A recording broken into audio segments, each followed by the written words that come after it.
Bonjour à tous. Bonjour.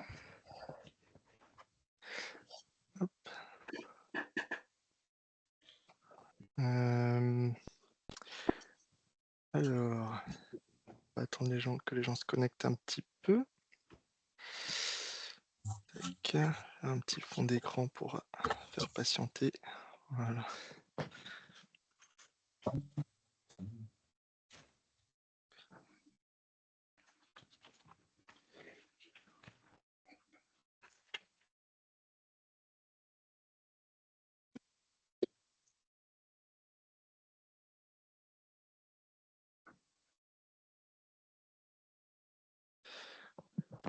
Alors, bonjour, bienvenue à tous dans ce second webinaire qu'on a intitulé Giscovery, organisé par le groupement d'intérêt scientifique GIS et Mines. Les deux projets qui vont vous être présentés aujourd'hui sont financés par le GIS et Mines, donc suivant la volonté des membres du GIS qui ont voté pour le financement de ces projets. Les projets qui présenteront leur avancement aujourd'hui seront le projet MORIF de l'Université de Nantes. La présentation sera faite par Antoine Dubois, un chercheur de l'Université de Nantes, et Orlac EMR d'Écocéan. Alors j'ai compris que c'était Joyce Lambert qui faisait la présentation. Je vois qu'il y a Gilles Lecaillon qui est aussi connecté. Autour de Ouais, la mais c'est Joyce. question, C'est ouais, Joyce. d'accord, ok. Autour de la question, comment quantifier les impacts et ou bénéfices apportés par la colonisation des structures des parcs éoliens en mer? C'est un point d'étape. Les structures ne sont actuellement pas encore immergées et nous referons un point une fois que les structures seront immergées pour vous présenter l'avancement. Je propose de laisser la main à Antoine pour commencer et puis ensuite Joyce poursuivra avec la présentation d'Orlac OMR si ça vous va comme ça. Voilà. Et donc Antoine, je te laisse présenter si tu peux prendre la main. Sinon, je présenterai, j'ai la présentation.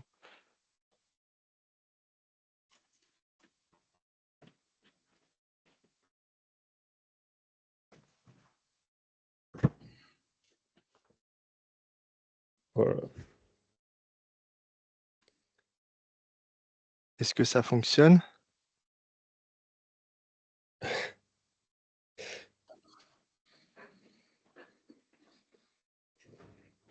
Ah. Oui, c'est bon. Est-ce que tout le monde m'entend? Oui, très bien. Ok, super. C'est que On j'ai n'a un pas peu de l'écran mal. par contre. Ouais, non, c'est que mon team, c'est un peu de mal. Je dois avouer, je Bah, suis sur Mac. je vais présenter autrement. Non, non, mais Euh, sinon ça va. C'est juste que le temps que ça se lance, c'est pas un logiciel dont d'accord, j'ai l'habitude. ok, ça Ah, marche. hop, normalement, c'est celui-là. Ah, c'est bon, on voit l'écran. Ok, bah, tu vois, je ne vois pas encore. Ok. Ok, bon, bah, c'est parti alors. Bonjour à toutes et tous. Ouais, merci d'être présent à ce webinaire. Merci Nicolas pour la proposition et l'opportunité. Donc, comme Nicolas l'a dit, je vais vous présenter le projet MORIF, donc, qui est un projet à l'interface entre l'écologie marine, l'ingénierie et l'éolien, avec donc pour but d'évaluer l'impact d'un récif artificiel sur la biodiversité et la biocolonisation à proximité d'ancrage d'éoliennes flottantes. Un peu long comme titre, je dois vous l'accorder. Alors du coup, on a plusieurs partenaires scientifiques, techniques et financiers. Vous pouvez voir les logos ici, dont le JC Mines, donc, oui, qui nous a financé ce projet. Alors, avant toute chose, un petit élément de contexte. Bon, j'imagine que beaucoup d'entre vous sont au courant de ça. Donc, pourquoi s'intéresser à la biocolonisation? Alors, il faut savoir que toute structure immergée en mer est naturellement colonisée par divers organismes marins. Donc, ça peut être les moules, les anémones, les algues, etc. Et ça, de façon inévitable. Donc, c'est ce qu'on appelle la biocolonisation. Et cette biocolonisation, elle va modifier les communautés biologiques autour et sur les structures, mais aussi elle va modifier le comportement physique des composants immergés, et notamment l'hydrodynamisme. Et ça, l'hydrodynamisme, bah, c'est un paramètre critique pour les composants marins qui sont immergés, surtout dans le cadre de l'industrie, comme par exemple l'éolien, et en particulier pour l'éolien flottant avec les lignes d'amarrage qui vont subir des efforts significativement modifiés de par l'augmentation de la taille, etc., et de la masse due à cette biocolonisation. Donc, petite pub entre parenthèses, justement, c'est ce que notre dernière étude qui est sortie cette semaine met en lumière, donc la significativité de la bioconisation sur des lignes d'amarrage et donc finalement sur les efforts subis par ces lignes. Et donc ça renforce l'aspect de pourquoi est-ce qu'on a besoin de mieux comprendre et mieux maîtriser cette bioconisation dans le cadre de l'éolien, que ce soit posé ou flottant. Alors, nos objectifs pour ce projet découlent en fait d'une question principale qu'on s'est posée, c'est et si la biodiversité pouvait réguler le biofouling d'un point de vue naturel? Et donc, les objectifs de ce projet, c'est premièrement de réduire le biofouling via la prédation naturelle, en tout cas d'analyser cette interaction. Secondement, c'est de favoriser et d'offrir un système qui favorise la biodiversité dans les parcs EMR et donc éoliens. Ensuite, concevoir une structure adaptable au parc éolien, qui soit posé ou flottant. Et enfin, c'est mettre en place des protocoles standardisés, mais aussi innovants de suivi écologique et des impacts. Alors, notre solution pour répondre à toutes nos questions et nos objectifs, elle est conçue d'une part pour l'ingénierie. Bah ouais, il faut que notre solution elle soit assez facilement manutentionnable, constructible et on va dire aussi forcément à faible coût. Et de l'autre part, il faut qu'elle soit pensée aussi pour l'écologie, donc pour maximiser les apports bénéfiques pour la biodiversité. Donc que la biodiversité, qu'elle soit mobile ou qui vive fixée, comme les moules, les huîtres, etc. Donc notre solution, c'est ce qu'on appelle communément notre station de suivi écologique, et elle est composée de deux structures. Donc là, vous avez une modélisation 3D issue de CAO qui vous la représente. On a une première structure qui est un amas de tubes qui joue un rôle de refuge pour principalement la biodiversité mobile, donc poissons, homards, crabes, etc. Et une deuxième structure qui est le porte-coupon, qui elle est conçue pour prioritairement mesurer la biocolonisation sur différents aspects. On va voir ça après. Et donc l'ensemble, il est conçu pour être reproductible, adaptable et utilisé dans des parcs de façon des nouveaux parcs ou alors en rétrofit, c'est-à-dire pouvoir ajouter ça après construction du parc. Alors on va faire un focus sur les structures, parce que j'imagine que vous êtes un peu curieux. Donc le refuge des amas de tubes, il est fait de tubes avec différents diamètres et longueurs. Donc c'est des tubes en acier qu'on a récupérés dans l'entrepôt. Et donc ils sont agencés pour maximiser en fait la création de refuges et donc la création de ce qu'on appelle les niches écologiques. Donc pour répondre à différentes espèces directement ou alors à plusieurs stades de vie d'une seule et même espèce. Donc là, vous pouvez voir sur les différentes photos un peu comment c'est organisé. Donc il y a 3 étages avec, des imbrications de tubes dans des tubes et vous pouvez voir aussi, il y a des plaques. Il y a 2 plaques qui permettent de stabiliser en fait, la structure, au sol en fonction de la typologie du sol et il y a aussi des pieds surélévateurs, pardon, pour limiter l'affouillement en fait, avec le temps, tout ce qui est sable, vase et cetera, donc pour éviter que notre structure elle soit trop, enfoncée, dans le sol. Donc juste pour donner un ordre de grandeur, là, vous voyez un peu sur la photo du milieu, nos silhouettes.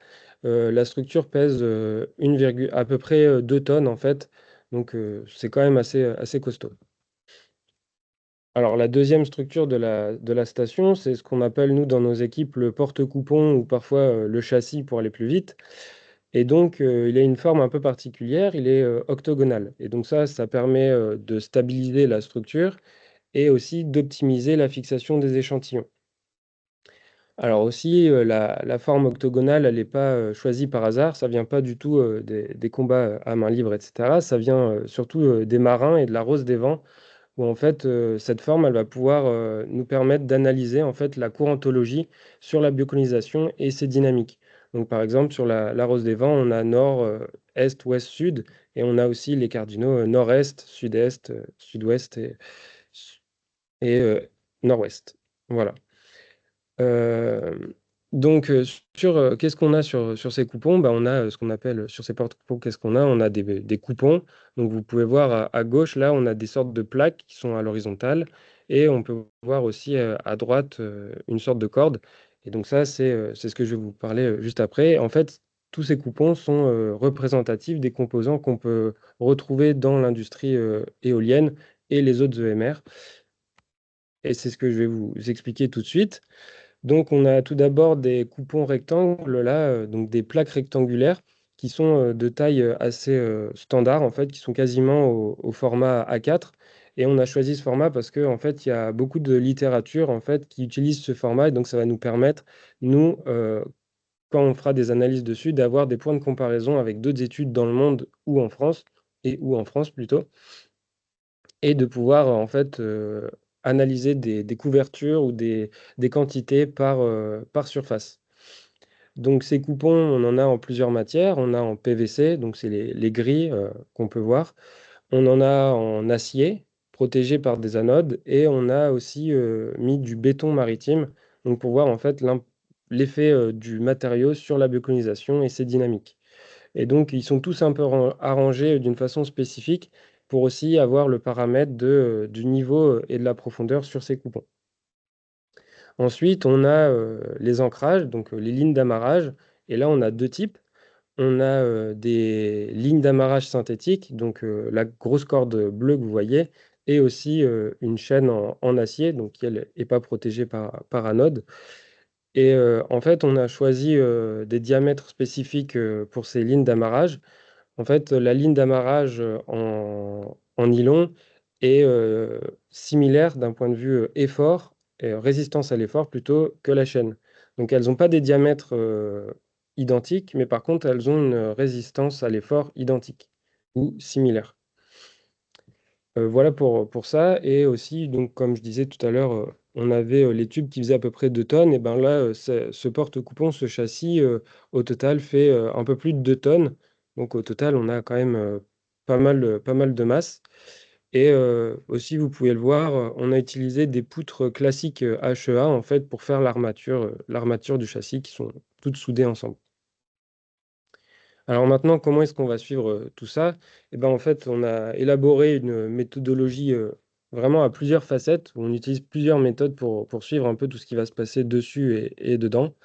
Donc, on va avoir ce qu'on appelle des observations visuelles sous-marines faites par des plongeurs professionnels, donc qui vont enregistrer lors de leur plongée ce qui se passe sur et dans la structure, mais aussi autour. Ces mêmes plongeurs, ils vont faire des relevés de coupons. Donc, en fait, les plaques que vous avez juste avant, elles sont amovibles. Donc, en fait, à certains moments et certaines plaques enfin, spécifiquement vont être relevées par les plongeurs pour que nous, après, en laboratoire, on puisse les analyser. Donc, par exemple, faire des analyses poussées sur les espèces ou alors faire des mesures morphométriques, etc. En parallèle de ça, ces plongeurs, ils vont faire des photos calibrées, type cadra, sur les coupons, sur les poutres directement. Et ils vont faire de la stéréoscopie, donc prendre avec deux caméras les lignes d'amarrage pour qu'on ait un petit profil 3D de ce qui se passe sur et autour des lignes d'amarrage. Ensuite, en autre méthode de suivi, ben, on est en train de travailler sur des pièges caméras qui seront destinés à rester sur place, donc sur la structure, à des endroits qu'on aura ciblés pendant plusieurs jours ou plusieurs semaines, pour voir en fait qu'est-ce qui se passe quand l'humain ne dérange pas lors des plongées, quelle espèce vient, quand, est-ce qu'il y a des scènes de prédation, des scènes de broutage, etc. Enfin, dans Mourif, on a un fort aspect de la science participative, avec d'une part des plongeurs amateurs et de l'autre part des pêcheurs amateurs. Et donc ces deux aspects-là sont en cours de développement et on est déjà avec une grosse implication, une fidélisation, si je peux dire, d'un club de plongée sablé, qui est juste à côté de l'entrepôt où sont stockées les structures pour l'instant. Et aussi, on a mis en place un questionnaire en ligne pour les pêcheurs amateurs qui voudraient aller sur site et donc qui pourraient répondre sur quelle espèce ils ont pêché, en quelle quantité, bien sûr de façon anonyme pour éviter toute notion de compétitivité entre pêcheurs. Mais voilà. Et enfin, un autre aspect, c'est les données du parc, enfin recueillies par les suivis dans le parc éolien Île-Dieu-Noirmoutier, où on va utiliser ces données pour pouvoir comparer ce qui est observé au sein du parc et nous, ce qu'on observe sur nos structures qui sont dans un autre site, qui est le site des Barges au Sable d'Olonne, pour ceux qui connaissent.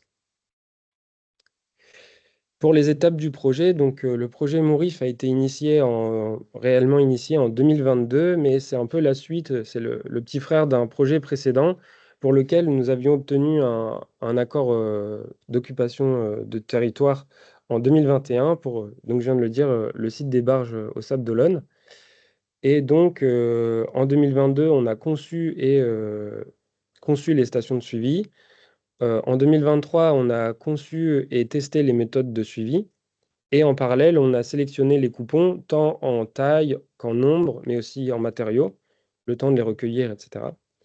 L'année dernière, on a terminé la construction et l'acheminement des stations de suivi. Donc, elles ont été construites dans l'entreprise de sidérurgie et elles ont été acheminées au Sable d'Olonne, au port, juste à côté du navire pour pouvoir être facilement mises à l'eau.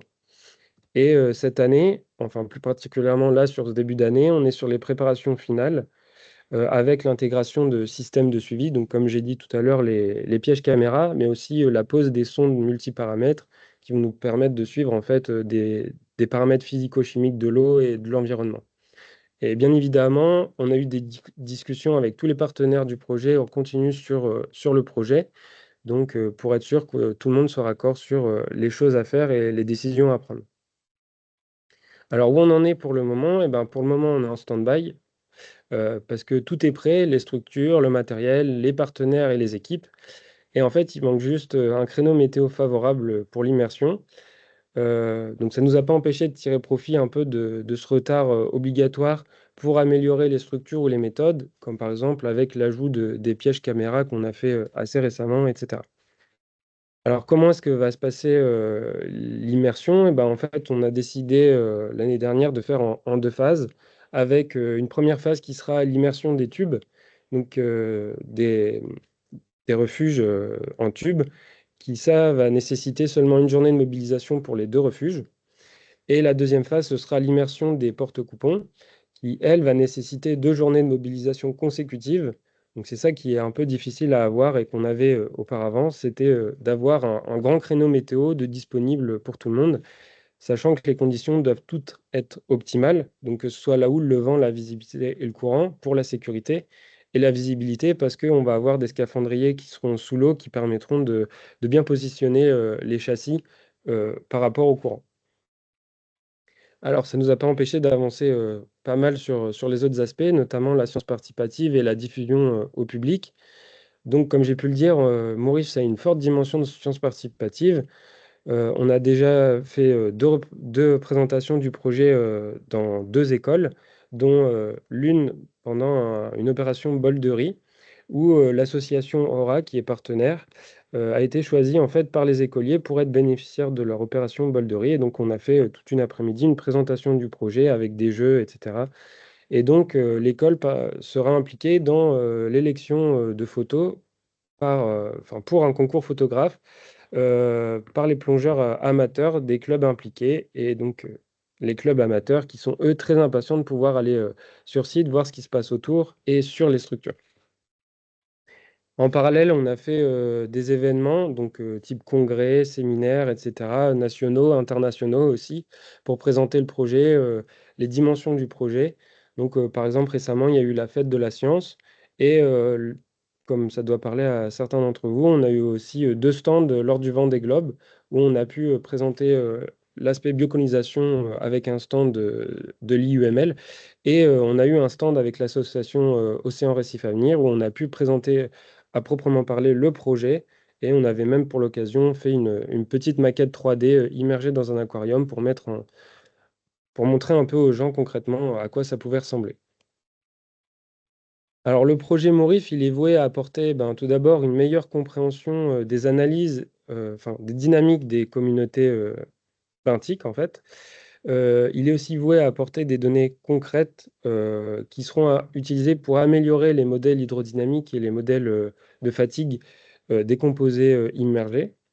Et donc, notamment en prenant en compte des espèces qui n'étaient pas prises en compte auparavant, comme les algues ou les anémones. Et enfin, les analyses qu'on fera lors de Morif vont apporter des informations sur les dynamiques en fonction des matériaux, des saisons et les interactions biologiques entre les communautés qui vivent fixées et les communautés mobiles. Donc Mourif, c'est déjà, et ça sera une contribution directe à l'intégration écologique des parcs éoliens posés et ou flottants grâce à ces points. Pour conclure, eh bien, l'écosystème est prêt, les structures sont prêtes, les partenaires aussi. Le soleil arrive, on y croit. Donc voilà, il n'y a plus qu'à attendre pour pouvoir immerger les choses. Et en tout cas, je vous remercie de votre attention et je suis à l'écoute si vous avez des questions. Merci beaucoup Antoine pour la présentation. On espère que vous allez pouvoir immerger bientôt les modules avec Atlantic Scaphandre, c'est ça? C'est ça, ouais. Alors du Ouais, coup, ils interviennent plutôt enfin, sur la double casquette Atlantique Scaphandre et Océan Récif Avenir, mais c'est avec eux, ouais. d'accord. Donc n'hésitez pas si vous avez des questions à intervenir directement ou à lever la main dans le chat. Voilà. Non, pas de questions pour le moment. Si, ah, une petite question. Alors, deux questions. Donc, le plus rapide a été Dénès Lostis. Donc, si vous voulez vous exprimer, allez-y. Oui, Bonjour. merci. Alors, bonjour, oui.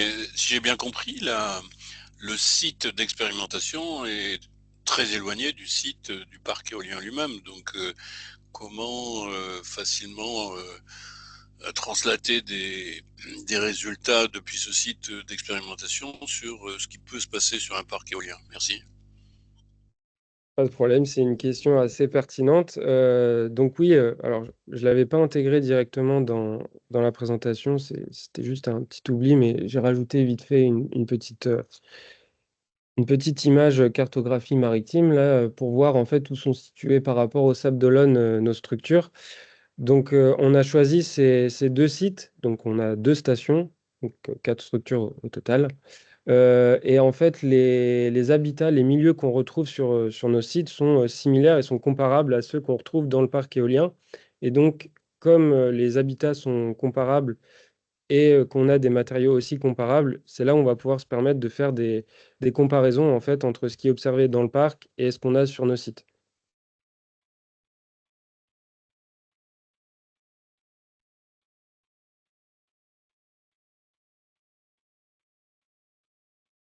J'espère que ça répond en partie au moins à la question.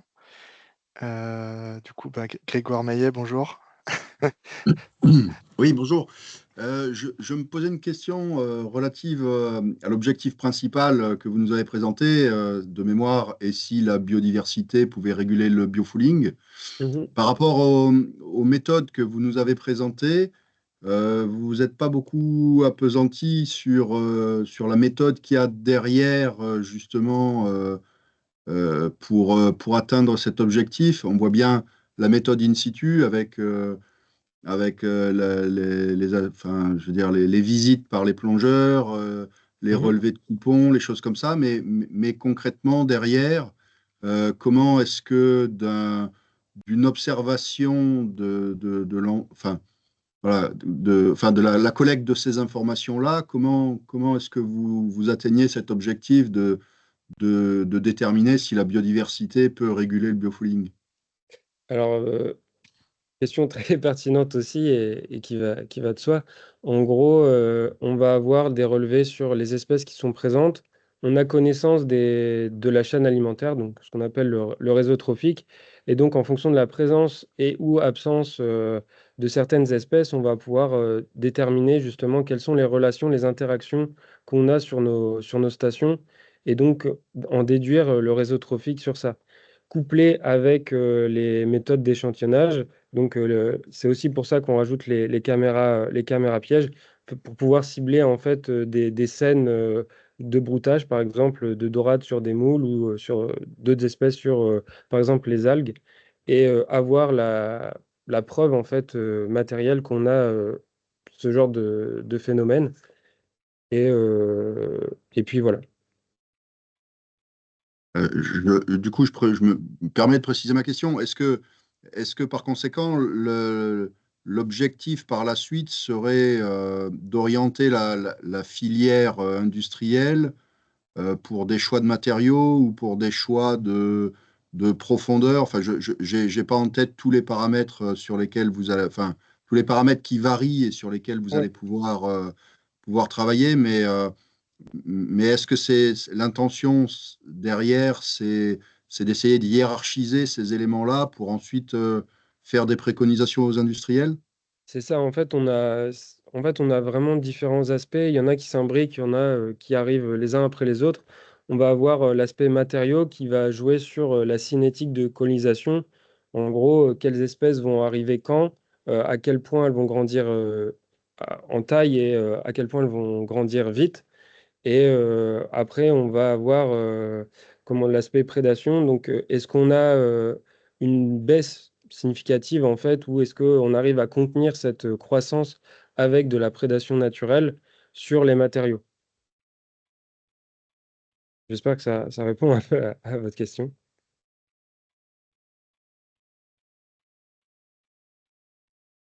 Merci. Ensuite, il y a Thierry Dutin.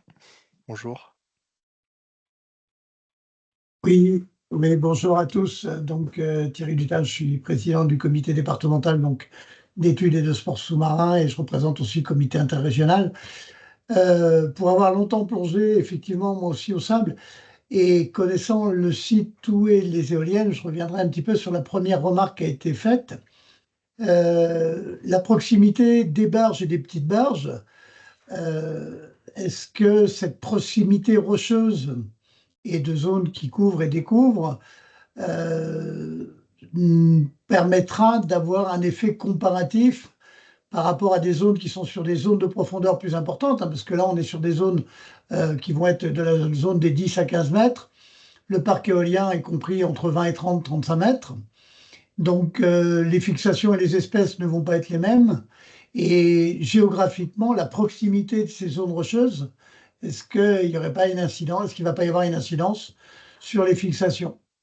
Si, justement, c'est un des aspects qu'on a délibérément choisi d'analyser aussi, c'est-à-dire en fait voir quelle est la part de ce qu'on va récolter en fait du pool d'espèces qu'il y a à proximité et justement pouvoir comparer directement avec les données qui sont recueillies dans le parc, justement si on a beaucoup de différences ou pas. Et le but, c'est aussi d'avoir de la colonisation par des espèces on a peu d'informations sur, enfin, qui sont peu prises en compte dans les modèles hydrodynamiques, comme par exemple les anémones. J'ai planté. C'est bon? J'ai Oui, cru on que vous j'avais en... ouais. planté, Oui, désolé. Si, on t'entend. mais les animaux, de Et toute façon, on les aura forcément uniquement que sur des substrats fixes, hein. Le zone oui, du justement, parc comme éolien ayant quand même une zone qui est avec des fonds ou sableux ou sable vaseux, ce sera pas, c'est pas des zones nous que se colonisent les anémones. bah, ça pourrait être entendu, mais forcément, la durée de vie des larves dans l'océan dépend de chaque espèce et aussi bah, leur dispersion dépend des courants, des vagues, etc. Donc, on peut pas émettre comment? On peut pas émettre des affirmations, on ne peut pas être sûr qu'il n'y aura pas d'anémones sur le parc éolien, comme on ne peut pas être sûr qu'il y en aura. Donc c'est aussi le but de ça, à savoir en fait quelles seront les espèces qu'on va avoir sur des sites qui sont proches de la côte et proches de rochers à fleur d'eau. Et aussi, on a choisi ces sites justement pour l'aspect science participative, parce que sinon on aurait eu difficilement ou pas du tout de plongeurs sur nos sites. Et le but, c'est d'avoir en gros une densification des données par leur participation. Et autre remarque, donc au niveau du département et au niveau de la région, il y a donc une commission départementale et une commission régionale de biologie environnement et je pense qu'ils seront très friands de pouvoir apporter leur participation et de vous aider dans les démarches en appui avec les clubs locaux, les clubs sablés locaux.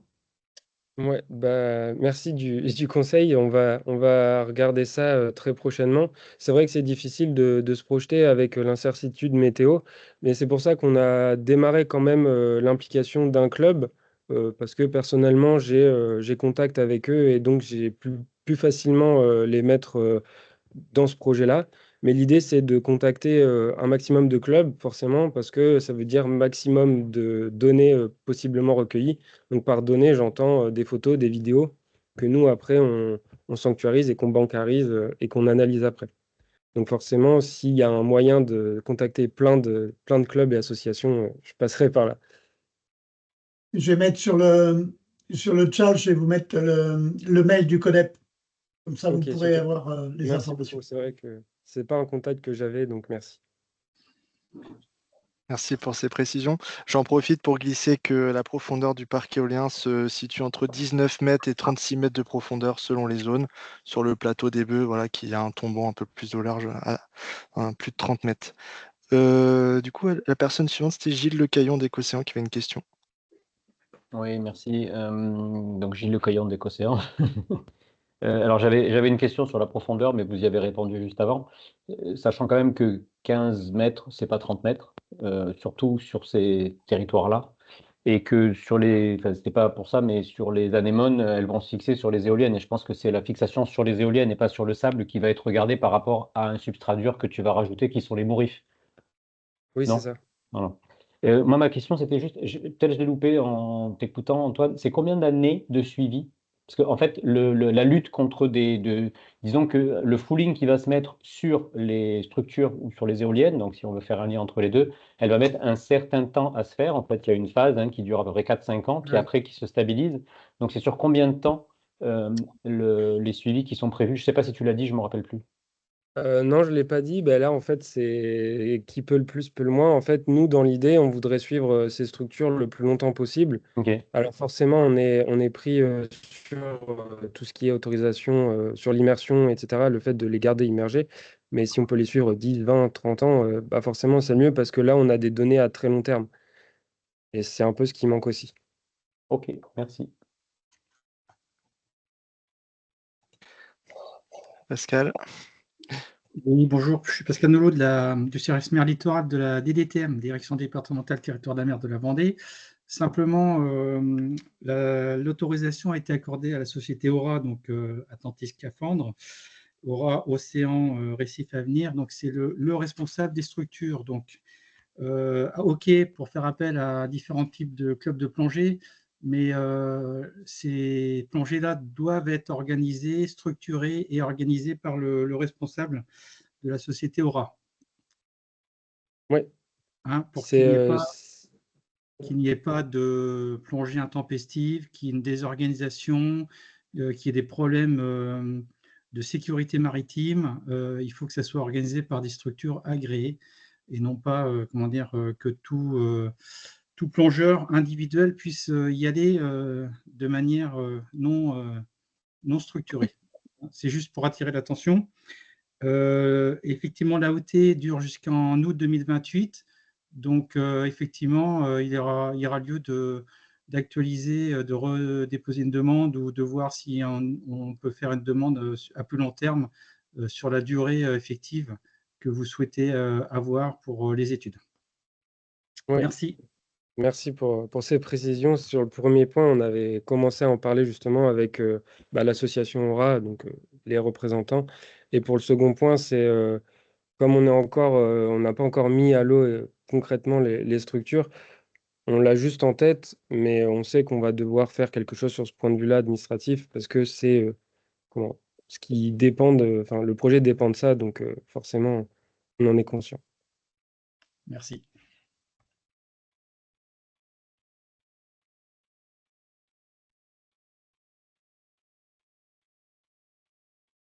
S'il n'y a pas d'autres questions, je vais remercier Antoine pour sa présentation. Et puis voilà, juste je note suite à la dernière intervention que on voit la difficulté aussi de ces projets qui nécessitent des demandes d'autorisation réglementaires. Et donc on va passer au projet suivant avec Orlac EMR qui lui nécessite une couche d'autorisation supplémentaire puisque c'est dans le parc éolien. Et donc Ne fais pas dire. nos services, nous aussi, demandent un certain nombre de documents pour pouvoir permettre l'accès au site. Et donc, Joyce va pouvoir vous présenter tout ça. Allez, c'est parti. Tac, tac, tac. Je vais partager ma fenêtre. Est-ce que ça marche? Oui. Tu peux le mettre Super. en grand Oui. écran. Ça marche. N'oublie pas de te présenter, Joy. Oui, oui, oui. Donc, moi, c'est Joyce Lambert, je suis chef de projet à Écocéan. Je travaille donc sur le projet Orlac EMR qui a été lauréat de l'appel à projet du Vice-Mine en 2023. Et donc, la présentation que je vais vous faire, elle va commencer par une petite présentation d'Écocéan pour ceux qui ne nous connaissent pas, une présentation de l'historique, des objectifs du projet, du calendrier prévisionnel, des actions entreprises et des actions qui restent encore à venir. Donc, bon, je passe rapidement, mais afin de présenter un minimum Écocéan. Donc, Écocéan, c'est une société française qui a été créée en 2003 par Gilles Lecaillon, qui est basée à Montpellier et à Marseille. Et l'objectif d'Écocéan, c'est de proposer des solutions concrètes et clés en main qui viennent restaurer des fonctionnalités écologiques dans des écosystèmes dégradés tels que les ports, les marinas, les zones de mouillage organisées, mais également les canaux, les lacs d'altitude, les lacs marnants, etc. Donc, Écocéan fait partie de la filière émergente du génie écologique côtier.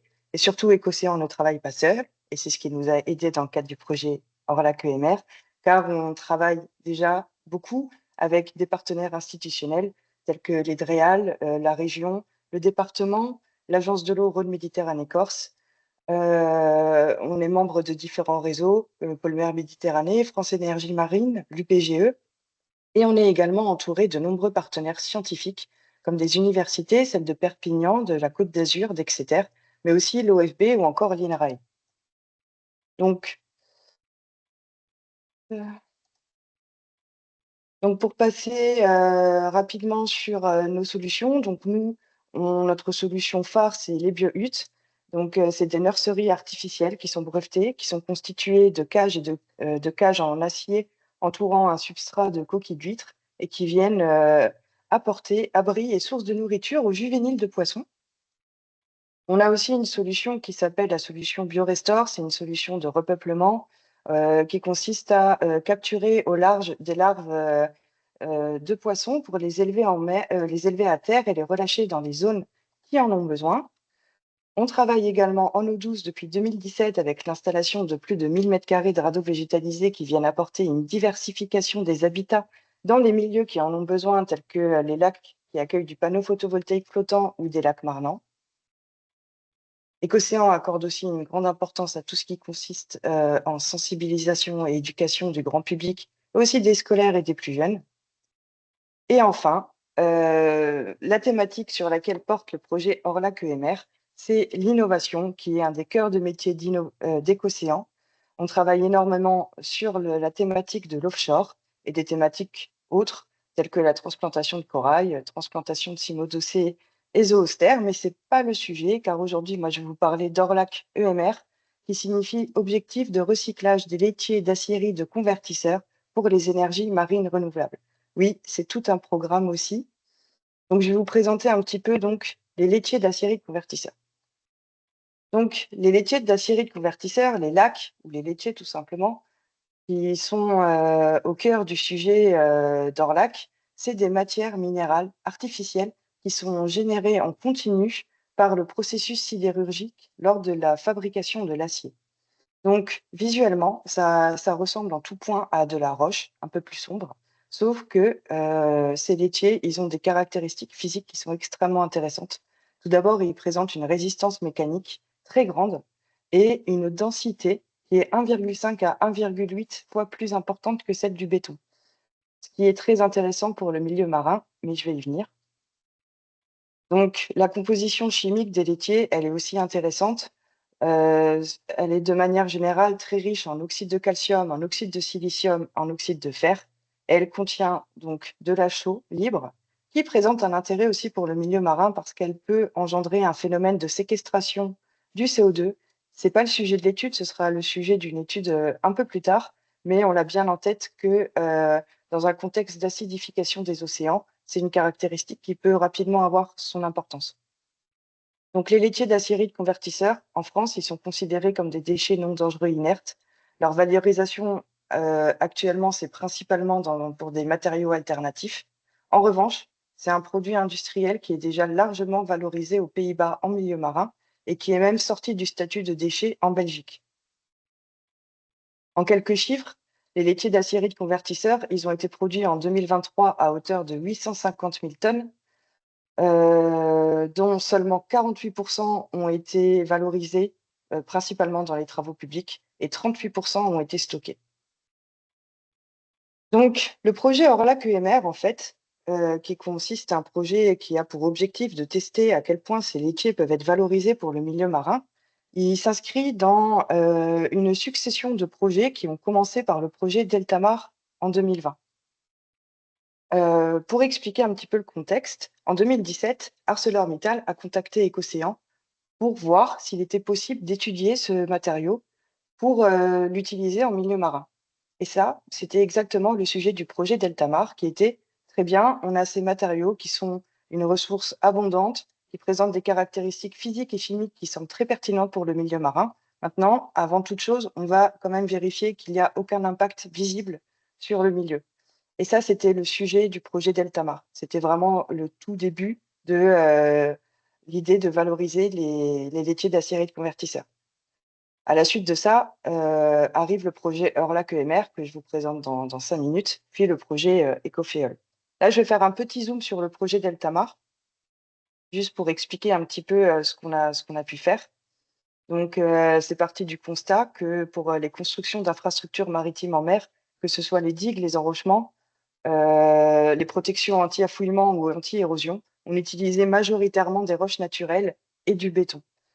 Donc, d'où l'intérêt de discuter de la valorisation des laitiers d'acierie de convertisseurs avec ArcelorMittal et l'objectif du projet qui consistait à tester l'innocuité chimique de ces laitiers, projet qui a été concrétisé grâce à l'obtention du financement par la région Occitanie et le pôle mer Méditerranée et qui a été élaboré en concertation avec tous nos partenaires scientifiques que j'ai cités précédemment. Donc le projet Deltamar, il s'est décliné en 6 étapes. D'abord, toutes les demandes d'autorisation qui font écho à celles qu'on peut observer dans le cadre du projet Orlac, puis ensuite l'installation. Donc, on a décidé de s'installer dans la zone des récifs artificiels de Leucate, au large de Barcarès, dans les Pyrénées-Orientales, au sein duquel on a installé au total 18 casiers d'1 mètre cube contenant chacun 2 tonnes de laitier d'acierie de convertisseur. Donc, au total, on a immergé 36 tonnes dans la zone des récifs artificiels. Et sur ces récifs, on a réalisé au total 7 suivis biologiques et physico-chimiques différents qui avaient pour objectif initial de voir si on pouvait constater un impact avec des zones témoins. Donc c'est là où on s'est entouré de plusieurs partenaires scientifiques. On a étudié la faune et la flore fixée avec Biotope. La faune vagile, c'est nous qui l'avons suivie. Les poissons, on les a suivis en partenariat avec l'Université de Perpignan. Et l'acoustique, ça a été Chorus. Et enfin, on a fait aussi des suivis physico-chimiques, des analyses de sédiments, des analyses de bioaccumulation via un protocole développé par l'IFREMER, donc le protocole Rimbio, bioaccumulation de métaux dans la chair de moules, de pochons de moules, et lixiviation, donc un suivi de la composition chimique des laitiers avant, pendant et après l'immersion. Donc ces laitiers, ils ont été installés de 2021 à 2023. On a pu récolter 3 années complètes de données qui ont pu être interprétées dans un rapport final, un rapport de synthèse et dernièrement une communication scientifique qui a été faite dans le cadre des rencontres de l'ingénierie maritime de Caen l'année dernière. Donc je suis passée un peu vite. Évidemment, on pourra en discuter après s'il y a des questions. Je voulais juste resituer un peu le contexte, mais c'est vrai que le sujet, c'est pas Deltamar, c'est Orlac. Et je pense qu'il fallait montrer qu'il y avait quand même un gros backup derrière de travaux qui avaient été initiés. Donc là, pour rendre ça un peu plus sympa, je ne sais pas si ça a lancé, mais j'ai quelques photos ici. Donc là, oui, ça fonctionne. Super. Donc là, on peut voir le processus d'installation avec GIFMAR. Là, ici, on a le protocole de cadging de moule hein, qui est récupéré à ce moment-là. Un extrait des résultats qu'on a fait sur la faune vagile et la publication scientifique qui en a résulté, qui est accessible sur Internet en libre accès. Donc, l'idée, c'est une fois que ces laitiers avaient été validés d'un point de vue innocuité chimique par le projet Deltamar. L'objectif, c'était très bien. Maintenant qu'on sait qu'on peut les utiliser, comment va-t-on les utiliser? Donc là, on arrive vraiment dans une étude qui est un peu opérationnelle. C'est vraiment une étude de conception, concevoir les prototypes, fabriquer les prototypes, immerger les prototypes, les tester et surtout savoir pour quel usage on veut les utiliser. Et là, on est du coup arrivé au stade de réflexion portant sur l'offshore et plus particulièrement sur les câbles électriques. Actuellement, dans un parc sous-marin, donc il y a les câbles qui raccordent les éoliennes entre elles et les câbles qui raccordent les éoliennes, les câbles d'export qui les raccordent le poste de transformation via le poste d'atterrage. Et dans la majorité des cas, quand c'est possible, ces câbles sont ensouillés. Donc, c'est-à-dire qu'ils sont au fond sous 1 à 3 mètres de profondeur, ou alors ils peuvent être sous des enrochements, sous des matelas béton, ou encore sous des coquilles de fonte. Et là, on s'est dit que ces laitiers d'acierie de convertisseurs, ils étaient particulièrement intéressants pour la partie enrochement des câbles éoliens. C'est donc comme ça qu'on a décidé de monter le projet Orlac, qui partait du constat, une fois que le substrat est validé scientifiquement, comment est-ce qu'on peut l'exploiter de manière à répondre aux besoins pour les infrastructures marines. L'objectif, c'était de concevoir des prototypes qui étaient adaptés aux enjeux de lestage des câbles sous-marins. Pour ça, on s'est associé avec GeoBruges, qui nous a conçu l'enveloppe qui entoure les laitiers d'acierie de convertisseurs, qui est donc une enveloppe en filet acier inoxydable haute résistance. Et la concrétisation du projet est arrivée grâce au financement par l'appel à projet du JCNIN et donc la naissance du projet Orlac, qui va se découper donc en 5 grandes étapes. Premièrement, tout ce qui concerne la conception des prototypes, d'avoir réalisé les plans, parler avec GeoBruges, étudier les aspects, la hauteur, la largeur, le poids, etc. en fonction des besoins, puis fabriquer les prototypes. Ensuite, non des moindres, avoir toutes les autorisations réglementaires et de sécurité liées au fait qu'on intervient dans un parc éolien offshore, pour arriver ensuite à l'immersion des prototypes et les suivis scientifiques qui sont vraiment importants pour nous et qu'on va tout faire pour pouvoir mettre en œuvre de la manière la plus sécuritaire possible. Donc, en termes de calendrier prévisionnel, toute l'année 2024 a principalement été dédiée à la conception et la fabrication des premiers prototypes. Donc là, ça y est, ils sont finis. On a encore une petite opération de maintenance prévue lundi dessus, mais ils sont prêts à être acheminés. Là, actuellement, on est exactement dans toutes les demandes d'autorisation et les rédactions des documents de sécurité. On envisage une immersion des prototypes entre août et septembre 2025, avec des suivis écologiques et une désinstallation prévue courant 2028. Donc, les prototypes qu'on a conçus, on en a 2 modèles différents. On a des prototypes dits de petite taille qui font seulement 500 kg, on en a 7, qui font 1,20 m à peu près de côté pour 35 cm de haut. Et on a également 2 prototypes de grande taille qui font cette fois-ci entre 2 et 2,2 tonnes, qui sont un peu plus importants. Donc là, l'idée, c'était vraiment de tester la chaîne de fabrication, mais aussi l'intérêt écologique et l'intérêt opérationnel d'avoir ces différents types de prototypes. Donc, comme le disait Nicolas, donc là, on est installé dans le parc éolien, hein, qui est donc entre les îles-Dieu et île de Noirmoutier. Plus précisément, on est vraiment à proximité de la sous-station électrique en mer et on est même dans le rayon de restriction de 200 mètres à la navigation, à distance forte des câbles, justement pour ne pas poser de problème de sécurité, etc. Donc, nous, on n'intervient pas sur les câbles. Pour le moment, ces prototypes, on les pose au sol et on les étudie au sol et pas sur des câbles. Ça, ce sera une autre étape dans un autre projet. Et on travaille actuellement tout ce qui est les procédures d'immersion, donc avec Atlantic Scaphandre, qui sera notre partenaire pour cette procédure, sachant que on aura une surface au sol qui devrait couvrir à peu près 50 mètres carrés avec une distance d'environ 1 mètre entre nos prototypes. Donc là, je vais vous parler un petit peu des suivis écologiques qu'on envisage. Donc on en envisage deux suivis une fois par an. Donc ils seront idéalement en plongée, c'est ce qu'on espère, on va tout faire pour.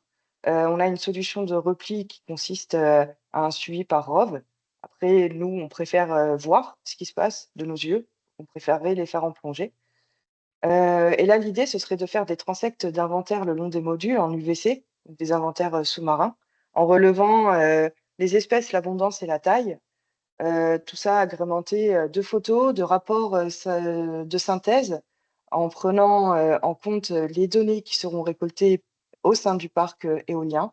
Et là, l'idée, c'est vraiment d'étudier la dynamique de colonisation de nos prototypes, voir le développement de la faune et l'intérêt de la faune pour ces casiers.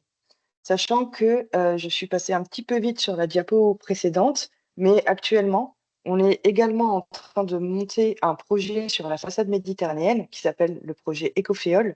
Et là, l'objectif numéro 1 de ce projet, c'est d'étudier justement l'intérêt pour la faune des laitiers d'acéride convertisseurs.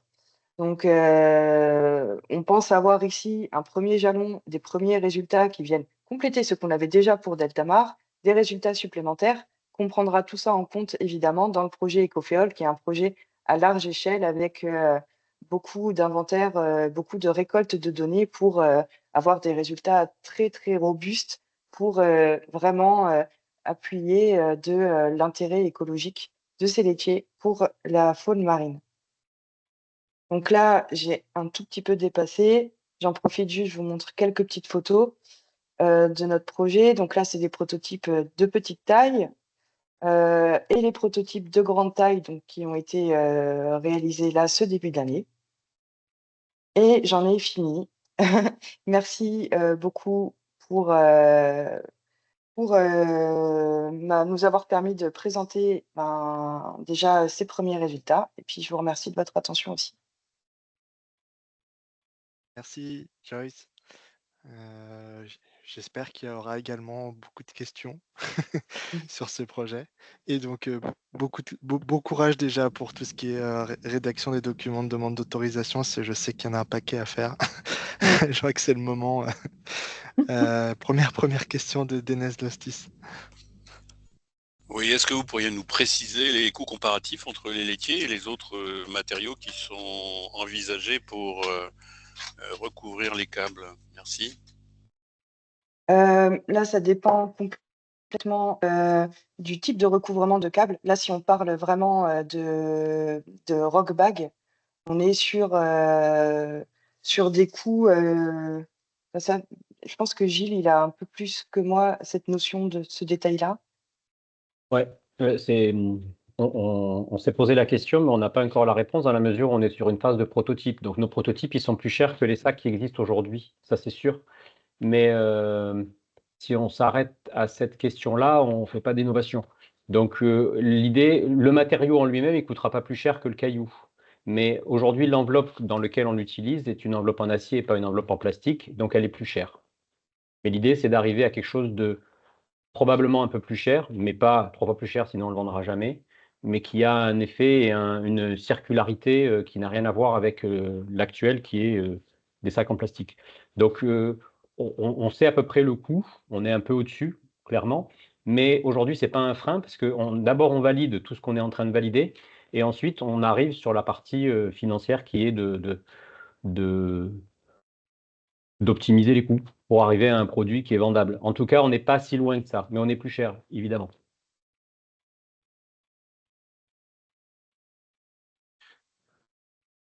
Ensuite, la deuxième personne, donc c'est Grégoire Maillet qui pose une question.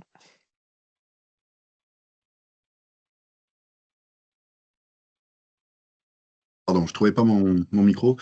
Bonjour, merci pour cette présentation. J'avais deux principales questions.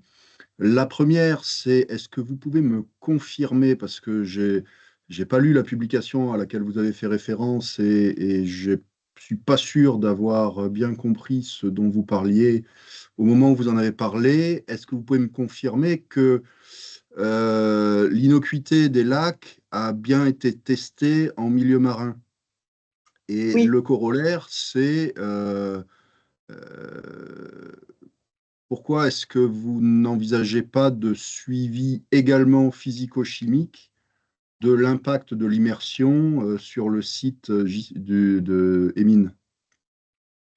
alors pour répondre à la première question, en ce qui concerne le suivi de l'innocuité des laitiers, on a fait des suivis, donc on a fait des inventaires à la fois sur site et en laboratoire.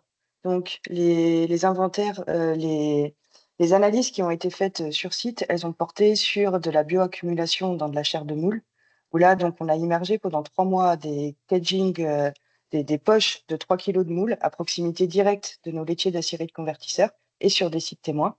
Et ensuite, ces moules, elles ont été analysées par le laboratoire Eurofins. Dedans, on a testé les métaux lourds et les métaux majeurs qu'il y avait dedans, et on a comparé les concentrations dans cette chair de moule. On les a comparées entre elles et on les a aussi comparées à le seuil Rimbio, donc le seuil défini par l'Ifremer.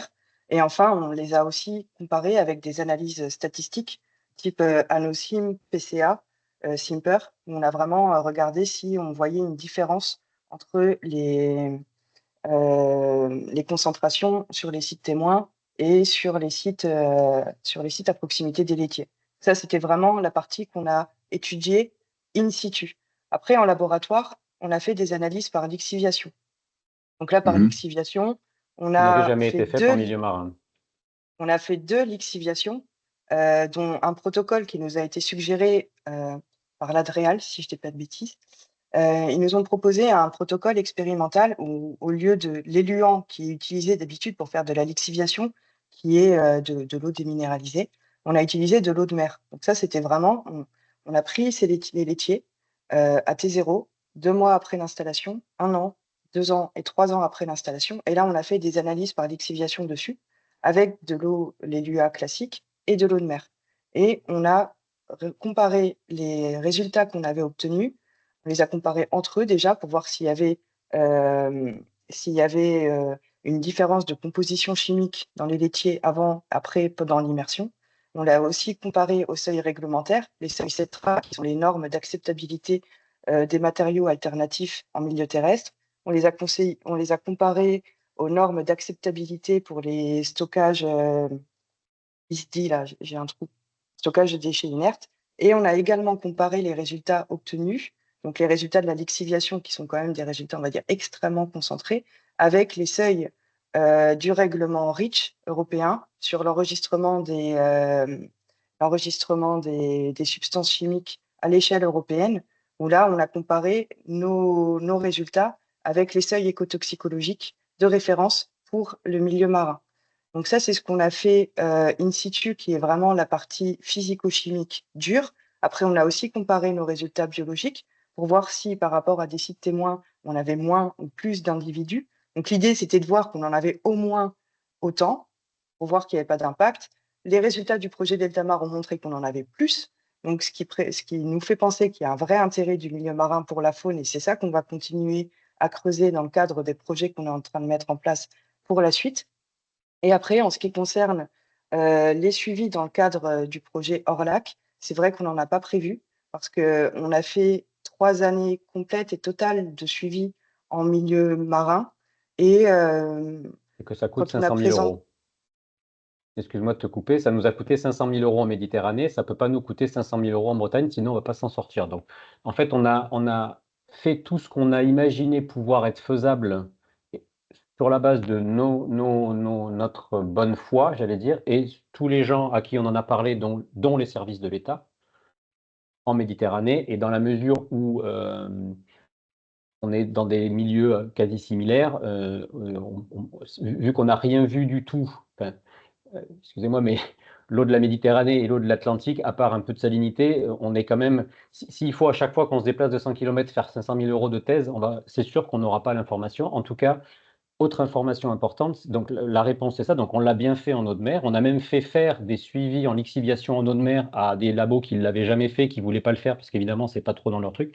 Lixiviation, c'est on le met en poudre, ce qui n'arrivera jamais dans le matériau, donc c'est-à-dire c'est dans le pire des cas, il devenait en poudre, c'est ce qui relarguerait, ce qui n'arrivera jamais puisque c'est un matériau extrêmement solide. Donc on a pris toutes les assurances possibles et inimaginables, et on a eu, oui, qu'une université hollandaise travaillait sur le sujet comme nous. Donc on les a contactés, on s'est présenté les résultats, donc complètement indépendant, hein, le projet, parce qu'ils en ont mis quand même pas mal en eau de mer là-bas, et il y a eu des sujets là-dessus, et ils ont les mêmes résultats que nous, et il y a aussi une publi. Donc voilà. Après, on peut toujours vouloir en faire toujours plus, mais là, effectivement, notre objectif maintenant, c'est de savoir si c'est faisable de le faire, comme l'a très bien présenté. Mais on n'a pas fait sur Orlac avec 50 000 euros. Déjà, ça va nous coûter à peu près 3 ou 4 fois plus juste de les mettre dans l'eau pour avoir toutes les autorisations. On est plus sur l'autorisation, là, avec les services de l'État, la réalisation on est plus sur l'étude physico-chimique, effectivement. Voilà. Merci. Merci pour les précisions. Je vois que Franck Scouf a une question également. Ouais, j'avais une petite question. C'est une question que vous vous êtes déjà posée, mais je ne sais pas si vous avez eu le temps d'avoir la réponse. C'est au niveau analyse de cycle de vie par rapport aux solutions concurrentes. On sait que notamment la solution matelas béton et coquilles de fonte, elles ne sont pas forcément très vertueuses, hein, sur la partie émissions CO2. Vous avez eu le temps de travailler un petit peu finalement l'intérêt aussi de ces solutions dans ce cadre-là? Nous, on voudrait réaliser un bilan. Je ne sais pas si on parle de la même chose. On voudrait faire un bilan carbone et une ACV de nos Analyse de cycle de solutions. vie, ouais, c'est ça.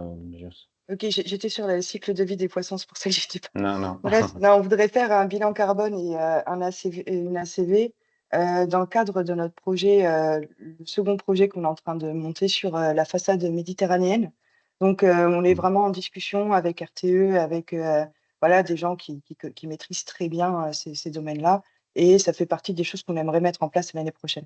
Alors, qui maîtrisent très bien, oui et non, parce que justement, notre petit souci, c'est qu'on n'arrive pas à trouver des gens qui maîtrisent très bien ce sujet, parce qu'elle n'en a pas parlé dans Deltamar, mais on a essayé de réfléchir là-dessus dans Deltamar. Dans Orlac, il y avait un peu des sujets, hein, Franck, on en avait un peu discuté. En tout cas, ce qui est très probable, c'est que vu que le laitier, il est à un coût de CO2 quasiment nul, alors pas nul, mais quasiment nul, comparé à une roche qui est extraite de la terre, ça va probablement être intéressant. Maintenant, on n'a pas encore fait toute la CV parce que c'est pas aussi simple que ça en paraît, ou quand on l'a fait faire parfois, les éléments sont pas très, enfin, on les juge pas très précis dans les constantes ou les critères qu'ils prennent au départ. Donc, on n'a pas encore trouvé les experts les plus pertinents là-dessus. Ça aussi, ça coûte pas mal d'argent, et donc c'est prévu dans le projet Ecoféol qu'on devrait faire en Méditerranée de nouveau. Mais en tout cas, c'est un vrai sujet parce que je pense qu'on va être, par rapport à un prix peut-être supérieur à un moment donné, à ce niveau-là, on risque d'être bien meilleur. Mais pour l'instant, on n'a pas la valeur. Il faut savoir que les laitiers d'acierie de convertisseurs, comme ils sont considérés comme des déchets, ils n'ont pas de bilan carbone déjà. Voilà. Et en plus, ils présentent un intérêt assez important, c'est qu'ils sont produits par les 2 usines d'ArcelorMittal qui sont Dunkerque et Fos-sur-Mer. Ils sont transportables par barge directement parce qu'ils sont en bord d'eau, ce qui va limiter les transports routiers. Donc là, il y a déjà un impact significatif d'un point de vue émission de CO2 qui va pouvoir être évité à ce niveau-là. Et bien que la densité, étant donné qu'elle est plus importante, on a besoin de moins pour, on va dire, le même poids, le même lest, la même fonctionnalité de lest pour un câble éolien. On va avoir besoin de moins de volume à déplacer, à transporter, que du béton ou des roches naturelles classiques. Donc là, on épargne toute la partie CO2 liée à l'extraction des roches naturelles. On épargne le transport routier. On aura le transport par barge, mais qui sera plus direct et qui occasionnera moins de dérangements. On devrait être meilleur, quoi. Mais on n'a pas calculé, mais on devrait être meilleur, d'autant qu'il y a un truc dont on n'a pas parlé, c'est qu'il n'est pas improbable que la roche capte du CO2, séquestre du CO2, puisque c'est une roche basique qui permet la précipitation du carbonate. Donc aussi, on réfléchit à ce niveau-là, mais là aussi, on n'a pas eu, parce que nous, ce n'est pas notre cœur de métier, et on a besoin d'être accompagné, ou en tout cas, oui, accompagné, c'est le terme, avec des personnes qui sont bien au courant de ça. Et aujourd'hui, on a un peu des sons de cloche quand on parle avec les uns ou avec les autres. Comme on n'est pas expert, on ne peut pas savoir, qui sont un peu différents. Oui, le carbonate, ça capture. Non, le carbonate, ça capture pas. Donc, on est un peu... aujourd'hui, on n'a pas Donc, il n'est pas improbable qu'on puisse en plus parler de séquestration de CO2, en plus d'un cycle de vie, d'une analyse de cycle de vie réduite par rapport au reste. Mais c'est vrai que ce n'est pas encore complètement finalisé. Mais tu ne l'as pas dit, mais on est sur un TRL de 5, 6, c'est-à-dire qu'on ne considère pas aujourd'hui que la solution est opérationnelle. Elle est dans une phase pour atteindre un TRL 8-9, c'est-à-dire un TRL commercialisable dans les années à venir. Mais pour nous, ce n'est pas encore terminé. Voilà. En tout, il aura fallu 10 ans, juste entre le moment du début et le TRL 8-9. Quelques millions d'euros d'investissement aussi. Merci. Merci pour la réponse assez détaillée. Il y a Thierry Dutin qui a une question. Oui, là, vous êtes revenu encore sur le phénomène du coût. Quand on entend un petit peu en ce moment, c'est la levée de boucliers sur les côtes vendéennes pour les extractions de granulats marins. Je pense qu'il y a aussi le même problème pour les extractions de roches. Je pense que cette solution, c'est vraiment une solution par rapport à l'utilisation de ces déchets qui, eux, sont déjà sur les façades maritimes. Quand on dit qu'il faut qu'on arrête de puiser sur le milieu pour ces choses-là, je pense que c'est réellement un argument à rajouter dans votre argumentaire. Non seulement c'est l'argument principal, merci de le remarquer, mais c'est pour cette raison qu'on a démarré il y a 5 ans le projet. C'est parce que nous, qui sommes des écologues, quand même, on a une entreprise, mais on a quand même un objectif. C'est pour ça qu'avant d'être convaincus, avant de pouvoir en parler, il fallait que nous-mêmes, on soit convaincus de l'innocuité. C'est pour ça qu'on a fait tout ce travail en amont. On peut toujours en faire plus, mais on a quand même fait beaucoup de ça parce qu'on avait besoin nous-mêmes d'être convaincus. Mais on avait besoin d'être convaincus parce que pour moi, le principal argument, c'est arrêter de péter des montagnes pour aller mettre des cailloux dans l'eau, quoi, pour nous protéger de tout ce qu'on veut se protéger. Là, on parle de câbles sous-marins, on parle de score protection, on parle d'érosion, mais ce matériau, il y en a 18 millions de tonnes à Fos-sur-Mer. Il y a des montagnes entières de ce matériau. Donc, si un jour on peut l'utiliser en milieu marin et d'éviter d'aller péter des montagnes c'est exactement le. Alors, en plus, en France, on en est là, mais par exemple, pour faire des systèmes de rock bag en Europe du Nord, ils vont chercher les cailloux en Norvège. Les cailloux arrivent de Norvège, ils n'arrivent pas du coin d'à côté. Donc, il n'y a pas partout sur la planète, il y a du caillou de disponible. Donc, ils vont les chercher assez loin. Les usines Arcelor, il y en a 2 en France, il y en a une à Gand, il y en a une en Espagne, il y en a un peu partout, j'allais dire, pas partout, mais un peu partout sur la planète. Il y a d'ailleurs pas que ArcelorMittal qui produit du laitier. Toutes les aciéries produisent du laitier de convertisseurs. Voilà. Donc là, aujourd'hui, on travaille avec Arcelor, mais j'allais dire, il n'y a pas que Arcelor qui produit ce déchet non dangereux. Donc France, il en manque pas. En 2023, ils ont produit 850 000 tonnes en 2023. Voilà. Juste en Et puis ils en produisent, c'est 200 kilos à peu près par tonne de fonte produit. Donc chaque fois qu'on produit de la fonte, on produit du laitier d'acierie de convertisseur. Ça fait quand même quelques mètres cubes de montagne qu'on évite. Ouais. C'est le principe de départ. En tout cas, dans notre tête à nous, ça a été ça. Ben, merci de cette réflexion. Et donc pour poursuivre, du coup, il y a Mireille Bourdon, je crois, de France Nature Environnement qui souhaite intervenir. Oui, justement, donc bonjour à tous. Ma question donc est consécutive donc à ces commentaires précédents. Les annonces récemment donc dans les médias du devenir d'ArcelorMittal en France, est-ce que ça ne génère pas donc certaines inquiétudes par rapport à votre projet? Je vais me permettre de répondre. Ils ont, je crois, licencié 650 personnes sur 150 000. Donc, je pense qu'ArcelorMittal et la demande d'acier dans le monde, elle a peut-être un petit souci là en ce moment en France pour des raisons que je maîtrise pas bien. Mais je pense pas que ce soit direct. La seule chose qui peut être liée, c'est qu'ils vont peut-être investir. Déjà, ils investissent pas beaucoup d'argent dans le projet, ArcelorMittal, faut le dire. Mais donc peut-être encore moins. encore moins que 10 000 € par an, parce qu'ils vont nous dire, ils vont nous trouver comme excuse que maintenant, ils sont obligés de licencier des gens à ArcelorMittal. Sincèrement, c'est vrai que les usines sont pas en ce moment en très bonne santé, mais pour en avoir discuté avec des gens d'Arcelor, ça, c'est depuis toujours des hauts et des bas, mais il est peu probable qu'il n'y ait plus d'aciérie en France dans les 10 prochaines années. Enfin, je ne pense pas, je donne mon avis puisque vous me le demandez, mais sincèrement, je ne pense pas que ce soit lié, voilà, pour répondre à votre question. Parce qu'il y aura toujours des gens qui vont avoir besoin d'acier et donc d'usines pour le fabriquer. Je ne sais pas si ça répond à votre question. L'avenir le dira. Oui, voilà. C'est vrai.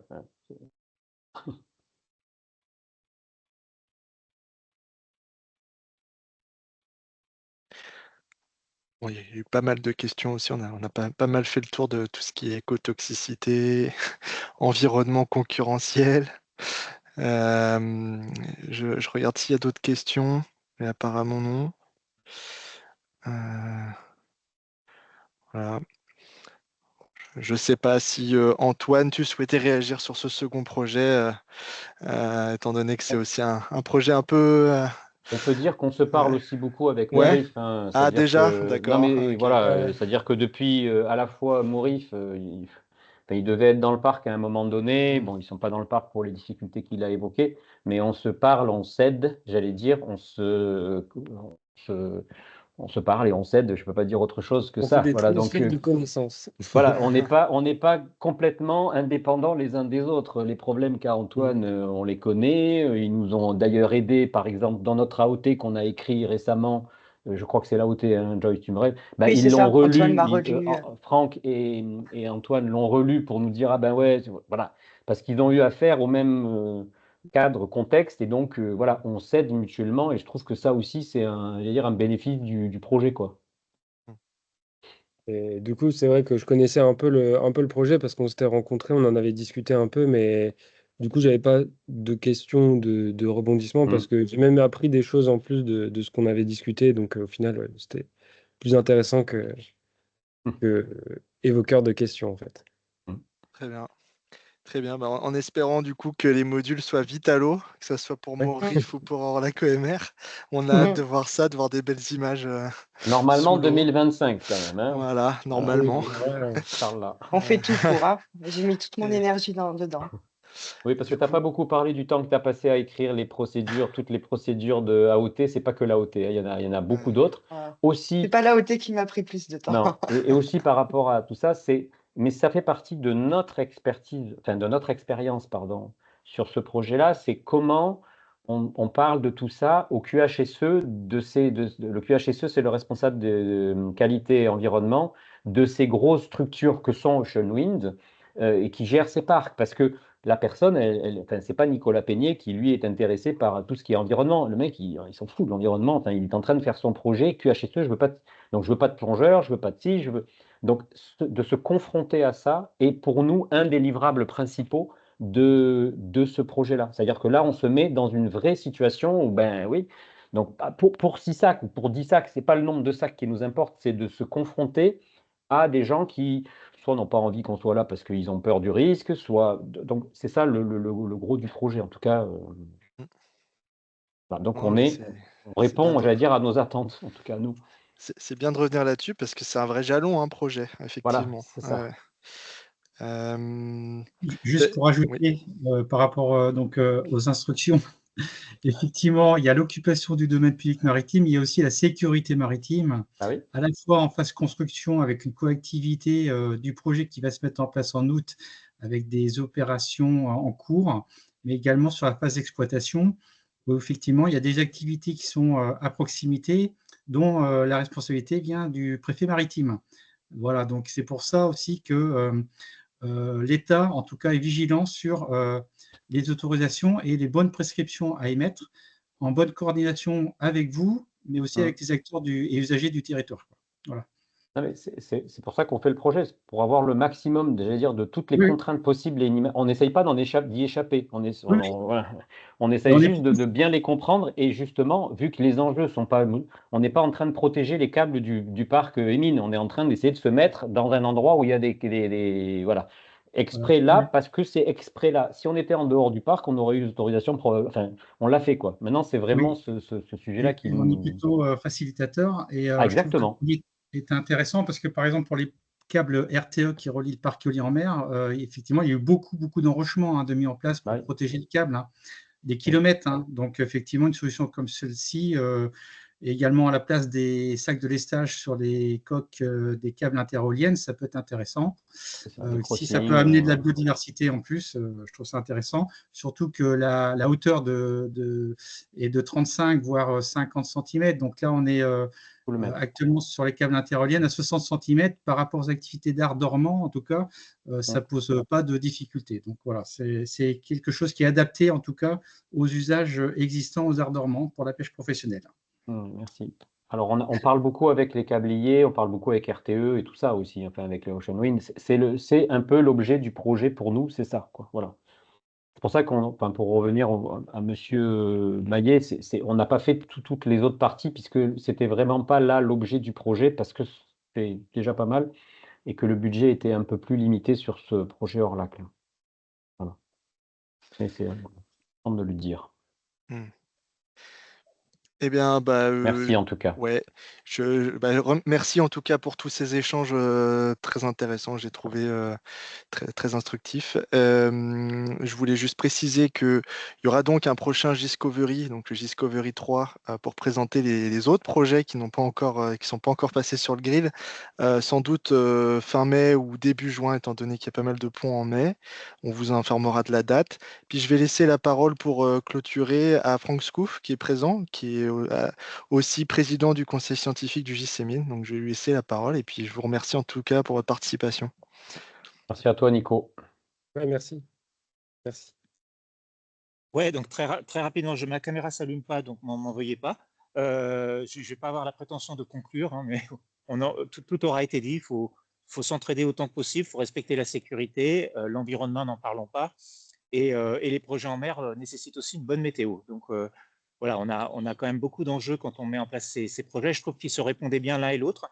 Je voulais remercier évidemment tout le monde pour la présence, pour les échanges. Je trouve aussi particulièrement intéressant, et ça se fait finalement dans les différentes réunions que l'on a au sein du GIS, les échanges que l'on a, qui prennent, voilà, où on voit qu'on a le temps des questions-réponses qui alimentent à la fois la réflexion, mais aussi potentiellement qui peuvent aussi compléter certains projets ou certains points de vue sur les projets. Et ça, au niveau du GIS, ça se passe ainsi depuis le début. Et je voulais remercier Nicolas pour cette manière de procéder. Et puis aussi pour lancer ces réunions Giscovery avant que les projets soient finis. Parce qu'on voit bien qu'une fois qu'un projet est fini, parfois on a des frustrations les uns et les autres sur quelques aspects qui n'ont pas forcément été abordés. Et que le fait qu'on le fasse au fil de l'eau, finalement, et un peu plus fréquemment que simplement au début et à la fin du projet, on voit qu'on a des interactions qui sont très intéressantes pour les porteurs de projets. Donc voilà, merci pour l'organisation. C'est Giscovery dont on avait la 2e édition aujourd'hui. Et puis bonne soirée et bon mois de mai à tout le monde, chahuté comme il est. Merci à tous, bonne soirée. Merci beaucoup. À bientôt. Bonne soirée. Merci Nicolas, merci Franck. Merci. Merci à tous, bonne soirée.